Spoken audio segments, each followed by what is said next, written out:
My brother Leon couldn't beat his archrival and arranged for me to be a mole. That day, I informed him that his archrival was on his way to poach his business. Leon gritted his teeth and said, "Overtake him." I was shocked and blurted out, "But I'm a woman." "What's wrong with being a woman? Don't underestimate yourself." Encouraged, I put down my phone and immediately pounced on the man who was reading documents. "Today, there's no way I'm letting you get out of bed." Unexpectedly, the man offered no resistance at all and supported my waist, saying, "Okay." Welcome to listen to my full sweet love series novel. I'm the blogger and I'm Twilight's novel. Now let's start the main story. After graduating this year, my brother Leon had already found me a job. He stylishly threw me a black card. "Can you act?" I had to be able to. I confidently nodded. Leon pointed to the company across the street. "Go, keep an eye on Ethan Lewis for me." I knew Ethan quite well. He and my brother had disliked each other since junior high. The number of times they fought surpassed the number of meals I'd eaten. As a devoted sister, I'd also had a few run-ins with him. Back then, young and naive, every time I saw the wounds on Leon's face after their fights, I would secretly curse Ethan for being a bad guy behind his back. Later, Ethan built his business from scratch, grew it strong, and moved his company opposite Leon's. Their rivalry shifted to the business arena, full of open and covert struggles. Leon's methods weren't as good as his, and he suffered many losses. This time, I heard that just a few days ago, Leon confessed to his crush. But the crush said she liked Ethan. Great, new grudges piled onto old hatreds. No wonder Leon came up with the terrible idea of sending me as a mole. Leon earnestly instructed me, "Your daily task is to report what he wears, what he eats, who he meets, and where he goes. Remember, absolutely don't let him find out." I committed it to memory. As I was leaving, he hesitated, seeming to want to say something more. Under my puzzled gaze, "Never mind. He probably wouldn't dare do anything to you." What? I got hired as Ethan's personal assistant. Actually, it was coincidental. They were originally just hiring a receptionist, but the interviewer stood up and shook my hand the moment he saw me, saying, "You look like assistant material." The assistant's salary was much higher than the receptionist's. I couldn't refuse, but I still couldn't help asking, "Is Mr. Lewis easy to get along with?" Because Leon had mentioned him constantly over the years.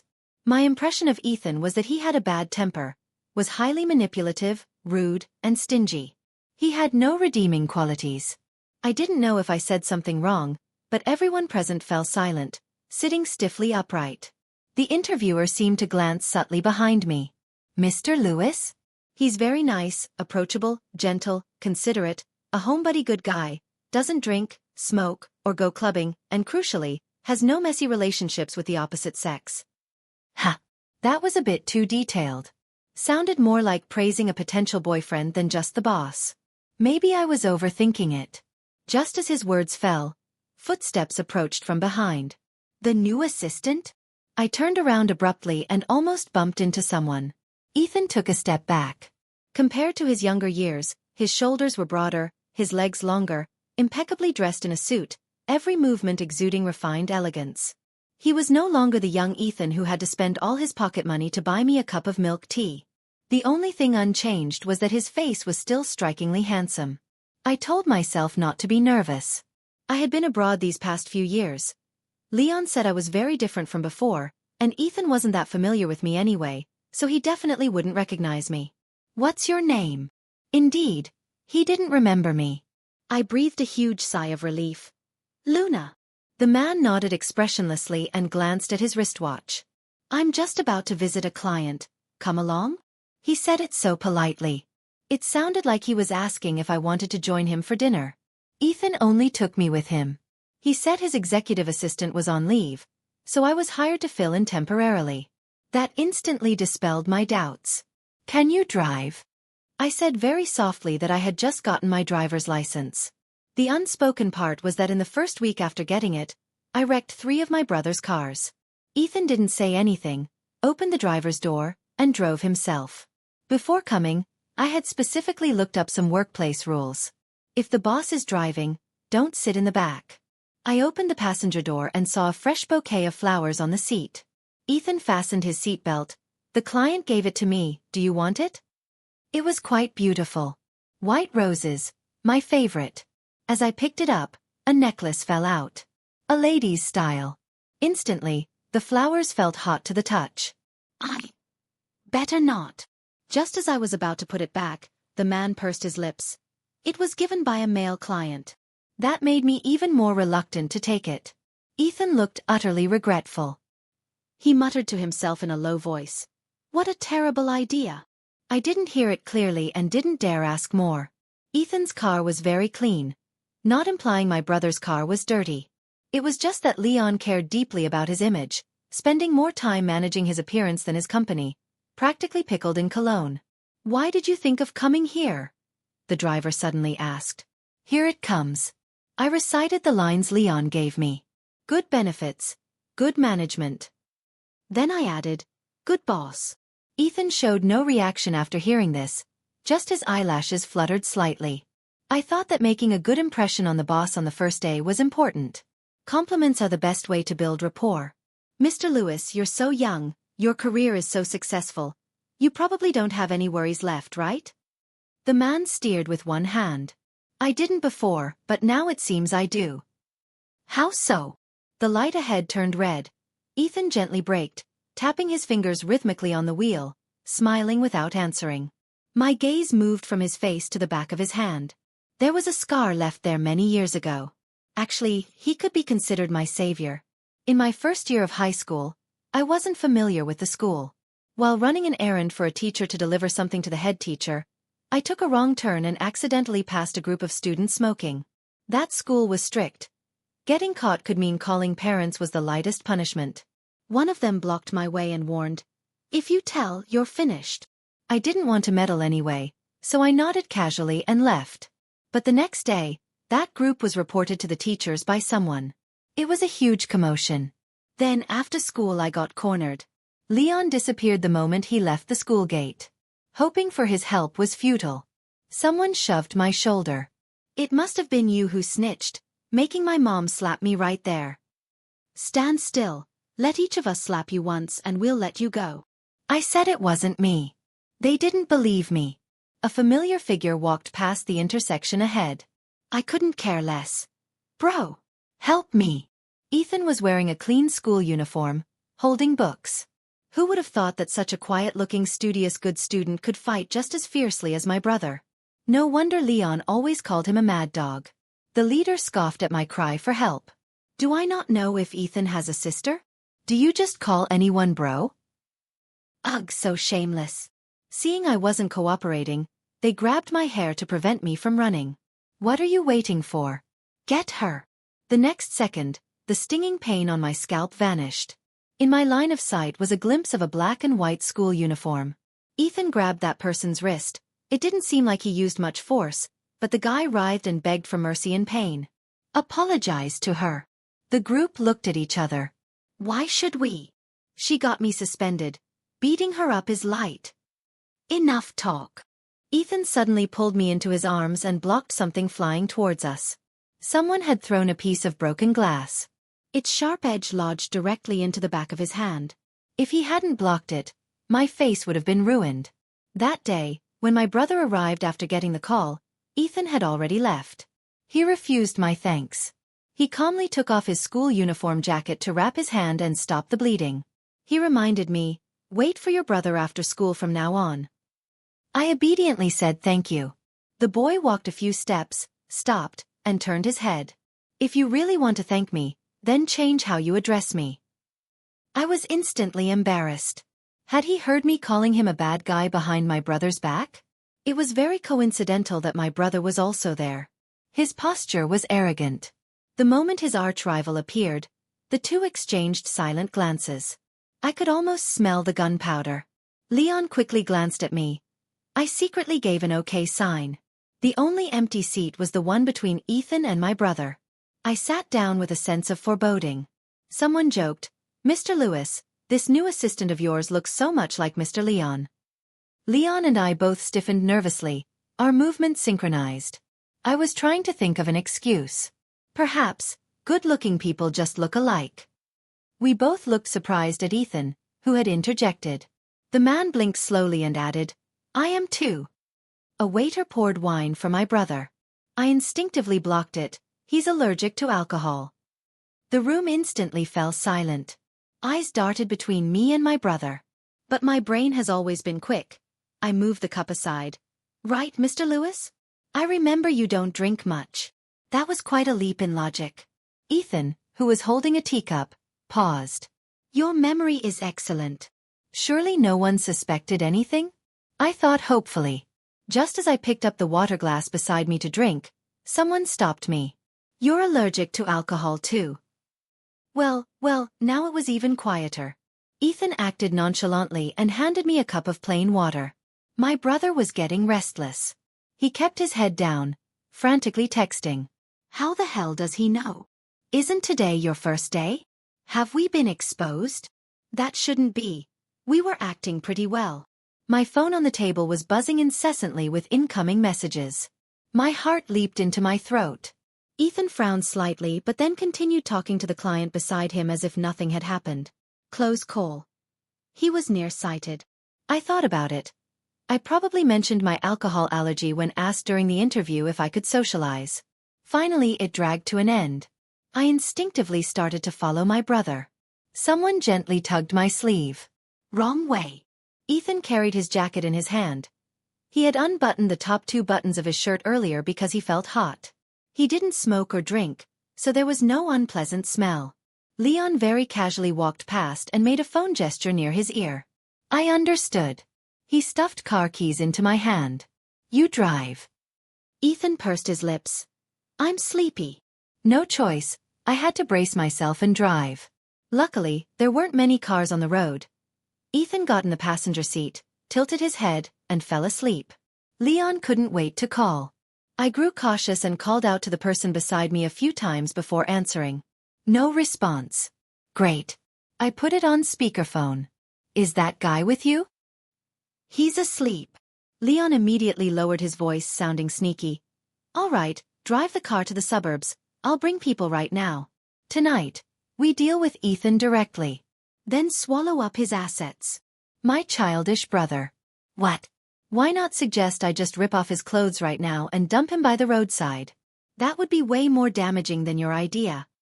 Leon actually believed it. Great idea. What a terrible idea. Maybe my voice was too loud and disturbed Ethan. He shifted, leaning closer to the window, silently moving his hand to shield himself. Leon came up with another terrible idea. When Ning rejected me, she said Ethan's abs looked better and firmer than mine. Sis, check for me. What a ridiculous thing to ask. I called him crazy. Just as I finished speaking, the person in the passenger seat moved again. He moved his hand away from his lap. Leon compromised. Fine then. Take some ugly photos of him. I'll use them as leverage. I hesitated. That doesn't seem right. Leon was furious. You think this guy doesn't have any? If it weren't for him back then. He abruptly stopped, swallowing the rest of his words with great difficulty. I urged him to finish the sentence. Nothing, just hurry up and do it. I'll send you a red envelope if you succeed. People tend to lose something in the face of money. For me, it was my sense of justice. I parked the car and cautiously checked my surroundings. I was acting furtive. Ethan was sleeping peacefully, not moving at all. I didn't dare turn on the light, taking photos under the street lamp. I took dozens in a row. Leon wasn't satisfied and accused me of doing it on purpose. Tell me, which part of this face is ugly? Confess. Have you been bribed? Are you deliberately sending his good-looking photos to annoy me? He seemed not to face reality. I didn't have the heart to say it outright, only dared to hint, he's just not photogenic. Do I need to hear that? Leon was devastated. Great. I was devastated too. Facing the traffic officer, I repeated, I really was just helping him pick up his phone. The officer's eyes were full of suspicion as he looked at the other party involved. Ethan pressed his temples. Whether it was being woken up or something else, he looked annoyed. His tone was displeased. Yes, I can confirm we weren't doing anything. Just moments ago, I thought Ethan might catch a cold sleeping like that. Out of concern for my boss, I grabbed his jacket beside me to cover him. But then, his phone slipped down. Right by his feet. I had to unbuckle my seatbelt, kneel on the seat, and bend over to pick it up. Midway, I lost my balance and leaned forward, so my hand accidentally landed on his knee. And just that coincidentally, a traffic officer knocked on the window. His expression was stern. "What are you two doing?" This misunderstanding was huge. The officer continued, "Is picking up a phone worth taking off clothes and touching legs?" With such a commotion, this gentleman didn't wake up. We seriously suspect he took some substance. What? I was speechless. Ethan closed his eyes and took a deep breath. I was pretending to sleep. Ha! He told me to wait in the car while he went to explain to the officer. I felt uneasy and quickly messaged Leon. "Bro, I think we're exposed. I feel like he might be trying to trick us. Maybe I should withdraw." The other party was offline. "Luna." Ethan resolved it quickly. He glanced at my phone casually. "I said that deliberately just now. Actually, my body clock makes me sleepy at 8 sharp. You understand, right? As an assistant, I should indeed know these habits of the boss." I quickly nodded and noted it down. The man visibly relaxed. My first official day at work. I arrived early intentionally. Unexpectedly, Ethan was even earlier. We met at the elevator entrance. I greeted, "Good morning, Mr. Lewis," and headed towards the staff elevator. "Luna." Ethan, standing in front of the executive elevator, suddenly called me. He looked all business. "You're my assistant. During work hours, it's best you stay with me constantly, including taking the elevator." I thought he made sense. I quickly stepped back to stand beside him. "Okay, Mr. Lewis." The man smiled faintly, almost imperceptibly. I hadn't worked before, so I was worried about what my task should be. A kind HR sister gave me the WeChat of the previous executive assistant, suggesting I ask him if unsure. I added him immediately, but he might have been busy. Half the morning passed without approval. After sitting idle for a few hours, I took the initiative to knock on Ethan's office door. "Come in." There were stacks of files on the desk. The man didn't look up. Yes. The novels didn't lie. A man focused on work is truly handsome. I recalled that my brother's initial dislike for Ethan stemmed from him stealing the title of school heartthrob. My brother was always overly confident about his looks, especially during his rebellious phase. Back then he complained most often at home, "Ethan is such a dog. Girls pestering him for his number, and he gave them mine." I wondered why so many people were confessing to me lately. I even bragged to him about it. "Fine. Sis, here's what you do. Pretend you're his admirer, confess to him. If that dog falls for it, I'll laugh at him for life over this embarrassment." Only he could come up with such a terrible idea. Of course, I didn't go along with his nonsense. Returning to the present. "Mr. Lewis, is there anything you need me to do?" Ethan pinched the bridge of his nose tiredly. "Get me a milk tea, coffee." I said okay, but as I turned, I heard the man behind me mutter softly, "How is there still so much?" I felt a bit sorry for him. Are all bosses this busy? Yet my brother had the leisure to flirt while scheming to defeat his archrival. He was kind of impressive. Half an hour before lunch break, Ethan told me to find a place to eat. I looked up nearby restaurants. I asked him in advance what he wanted. The man replied anything, not picky. Easy to please. I tentatively asked, "So, hot pot?" Ethan, who seemed to have finished working, replied instantly, "Yes." When ordering, the waiter confirmed again, "Medium or extra spicy broth?" I blurted out, "Extra." "Oh wait, Mr. Lewis, which can you handle?" The man took a sip of water, gripping the cup tightly. "Extra spicy is fine." Halfway through the meal, a notification popped up on WeChat. The executive assistant on leave had accepted my request. He gave me some key points. "Mr. Lewis hates working, so come to the office as late as possible. Mr. Lewis doesn't like coffee. He finds it bitter. He likes pearl milk tea, extra sweet. Mr. Lewis has mild procrastination. He likes to leave work until late, often staying up late or even all night. So try not to message him in the morning. He has a bad temper when woken up. Also, he's super picky.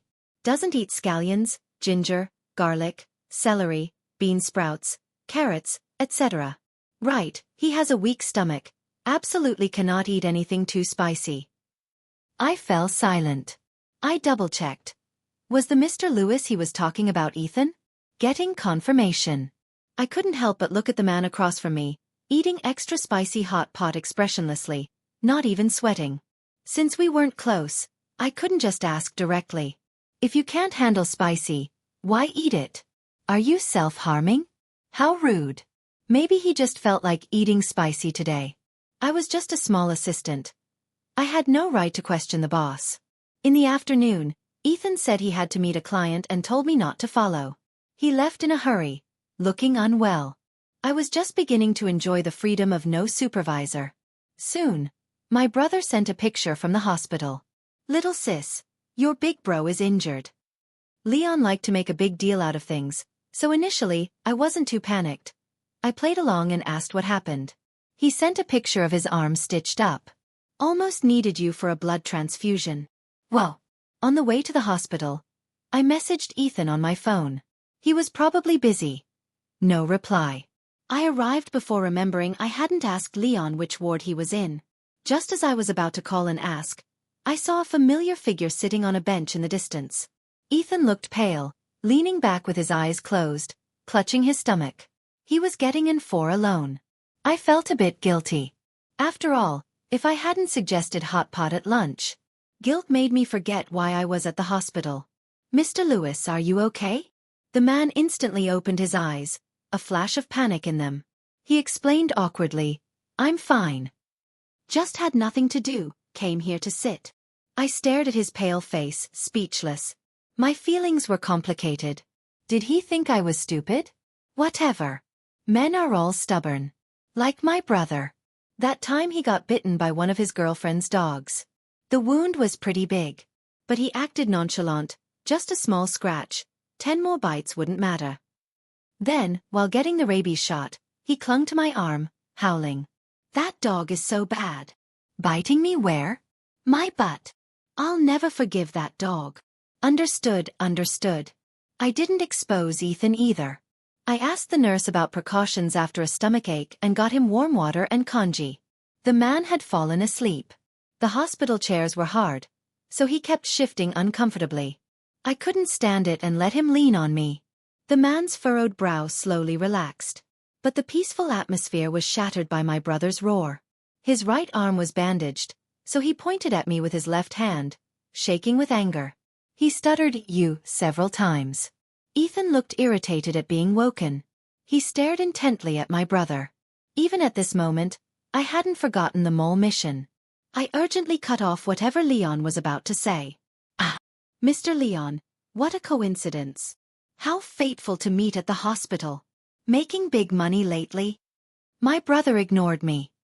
He glared venomously at the person behind me. Indeed, very coincidental. You could say they were archrivals. I could already smell the gunpowder. Ethan sat up straight and spoke slowly. Mr. Leon, take better care of your health. At 25, don't always make your family worry. I thought that sounded reasonable. I nodded in agreement. Unexpectedly, my brother lost control of his emotions. Ethan, stop pretending. Who are you saying isn't healthy? You dog dare insinuate that about me. I won't fall for your fake concern. Ethan raised an eyebrow almost imperceptibly. He sounded innocent. You misunderstood, I didn't.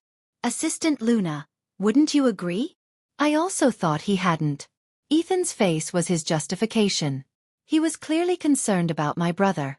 I was about to nod. My brother glared at me. The meaning was clear.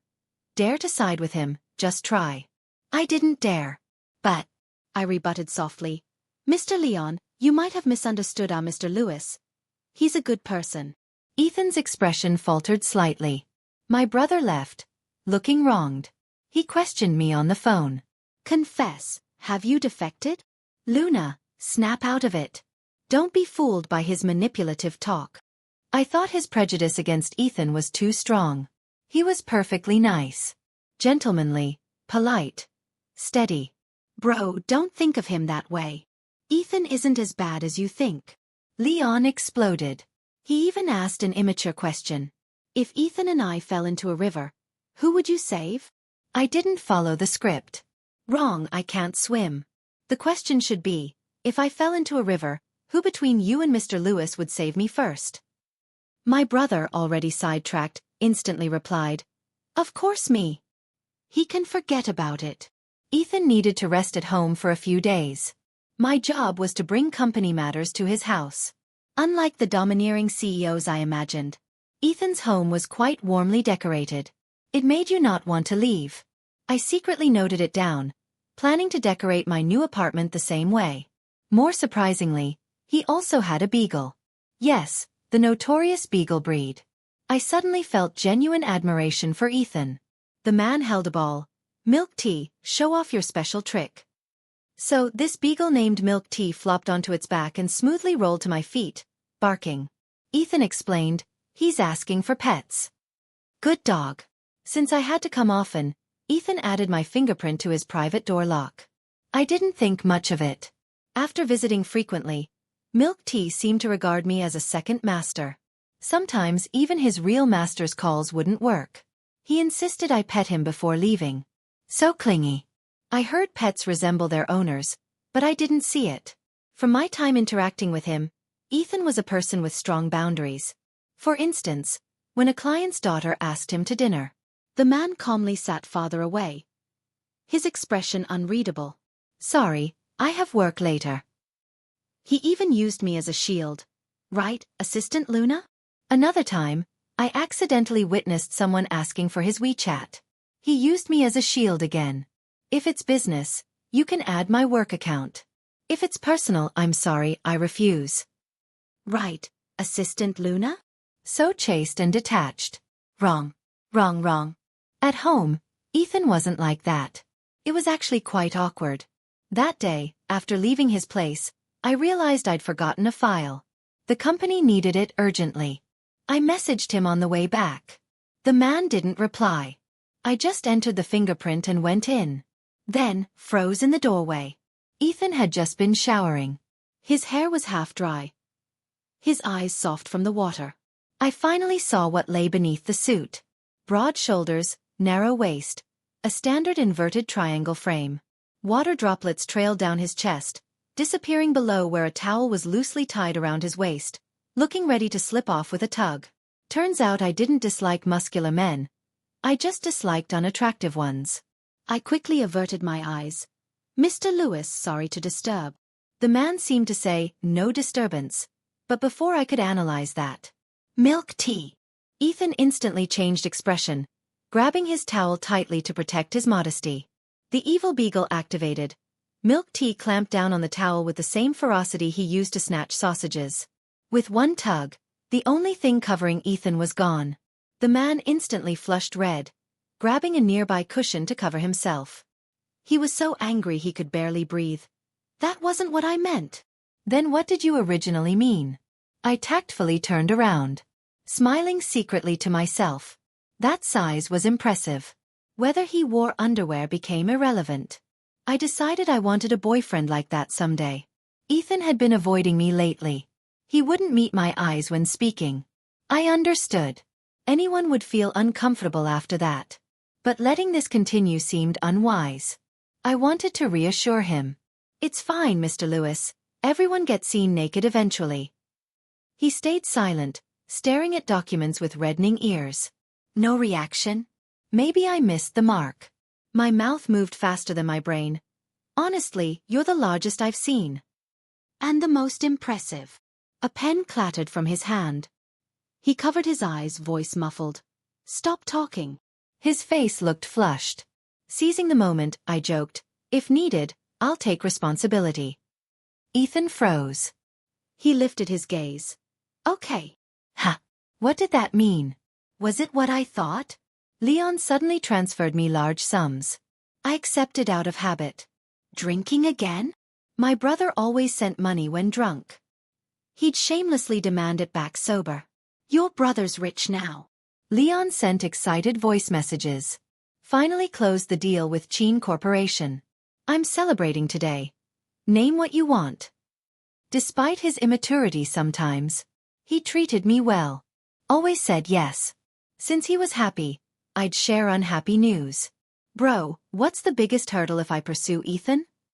A 60-second voice message arrived. It contained extreme profanity. Whatever. His opinion didn't matter. Ethan messaged he wouldn't return to the office. His executive assistant was back handling important tasks. I enjoyed the break. But I remembered Leon's order. Track Ethan's movements.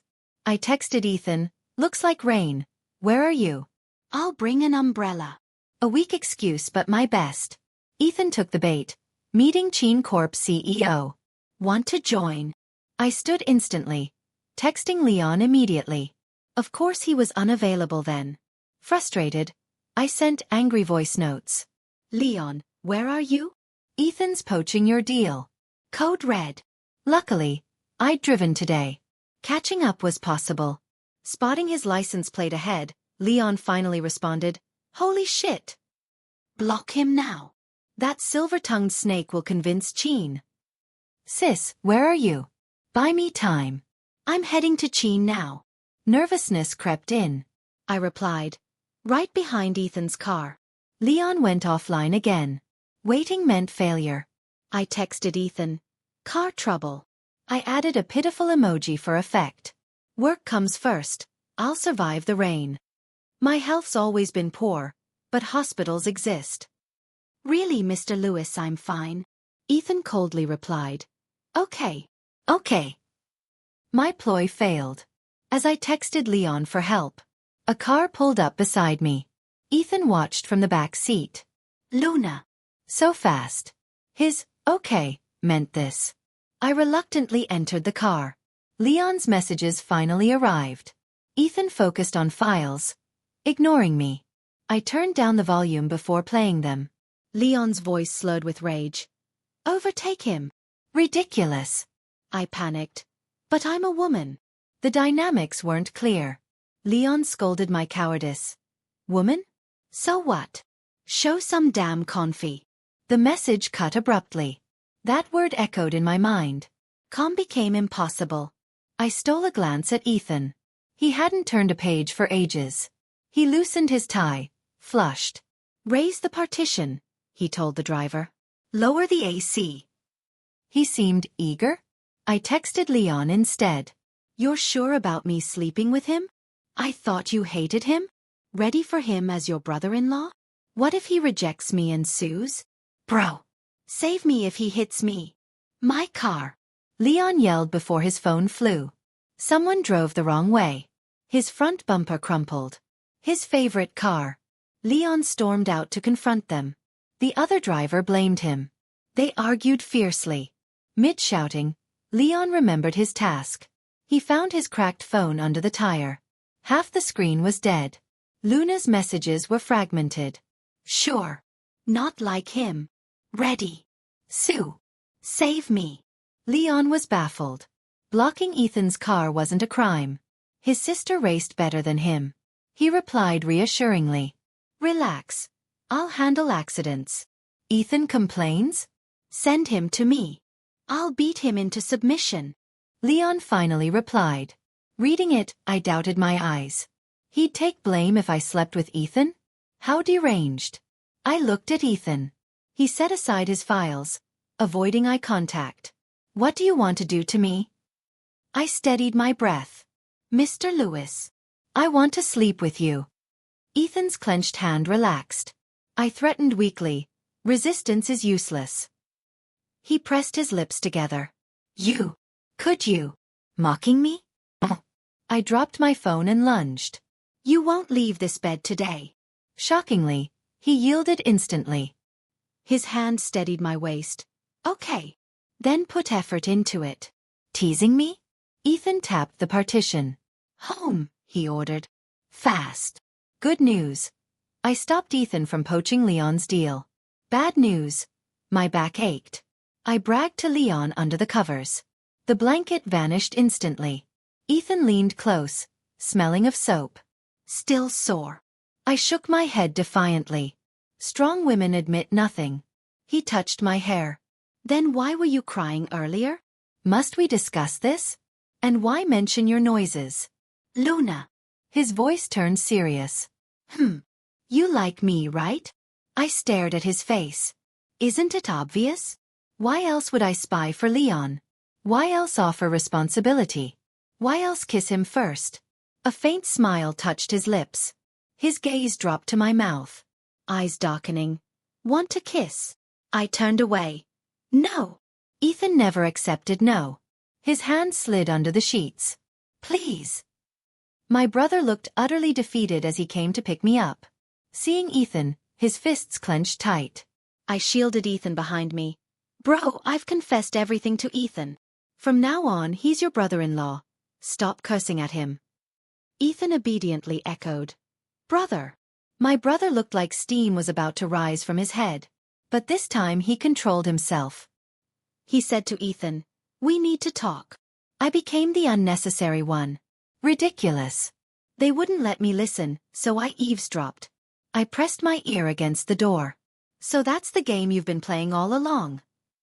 Ethan sounded a bit hurt. I thought you knew. If I'd known, I would never have let my sister come work for you. Footsteps paced inside the room. He was still struggling to accept it. Ethan, if this is about revenge, aim it at me.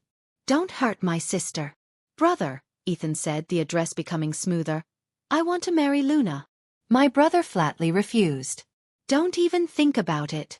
Just when I thought the conversation was ending, Ethan drew out his words meaningfully. No? Should I send that photo of you hugging Luna and crying during your rabies shot to your Ning-Ning? My brother yelled. Damn it! You still have that photo? Ethan replied calmly. Then what should you call me? He was such a dog. My brother instantly changed his mind. Brother-in-law. Let's discuss this rationally. Doing that would harm family harmony. Unbelievable.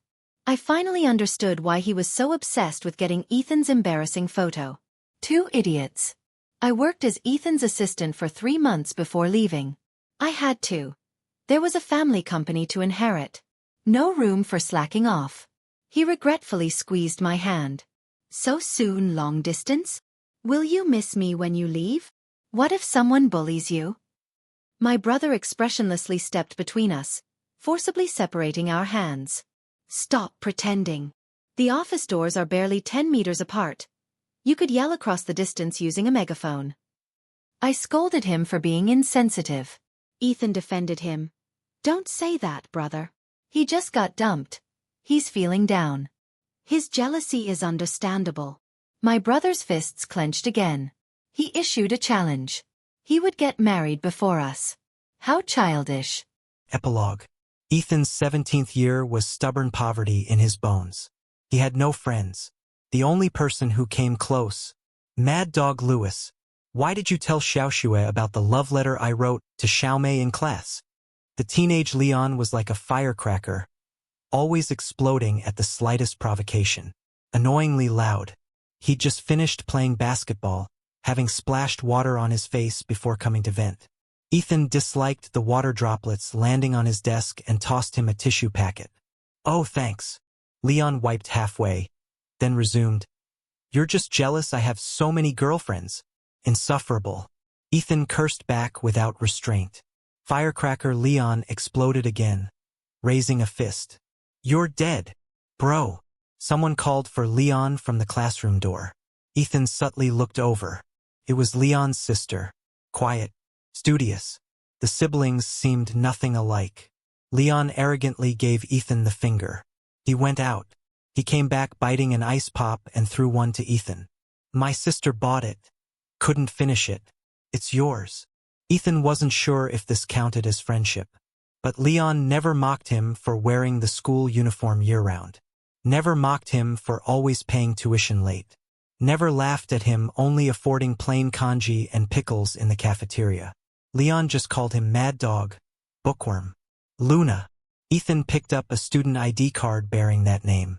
The photo showed features reminiscent of Leon's. A small face, black-framed glasses, a faint smile for the camera. I think that's mine.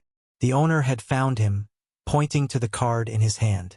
Ethan pursed his lips and handed it over. Thank you. Leon arrived belatedly. Found it. Oh. He draped an arm casually over Luna's shoulder, grinning. Old acquaintance. Mad Dog Lewis, what are you doing here? Luna whispered. Giving people nicknames isn't nice. Not nice. Leon pointed to the band-aid on his cheekbone, sneering coldly. When you cleaned my cuts, you cursed the guy who hit me as a bad egg. Well, the bad egg's right here. Curse him a few more times for your brother. Luna's face flushed crimson. She ducked her head and hurried away. Leon called after her a few times, useless. He gave Ethan a double finger, I'm watching you gesture. A vague warning. Ethan ignored him. Ethan worked part-time at a bookstore. The weather turned sour. Loud thunderclaps preceded heavy rain. A girl sheltering near the entrance dropped her umbrella in fright. Ethan lifted his head from his book. Luna wiped rainwater off her phone. It seemed dead. She carefully shifted her scraped knee, wincing in pain. Here. Luna looked up, surprised. It's you. Ethan handed her a band-aid. Avoid infection. Thank you. As the rain eased, Luna's phone regained power. She called Leon. Bro, when will you get here? Whatever was said on the other end left her looking dejected when she hung up. She stared at the scrape on her knee. Outside, girls walked past holding milk teas, laughing brightly. Ethan quietly observed Luna. He didn't know how to comfort her. They were barely acquaintances who had met twice. After paying tuition, he only had 20 yuan left. But leaving her alone, what if she cried? Luna was lost in thought. Leon had said he'd come after their parents finalized the divorce. She felt inexplicably sad. Then someone held out a cup of milk tea. Bought one extra. Couldn't finish it. For you. She clenched the hem of her shirt, looking up.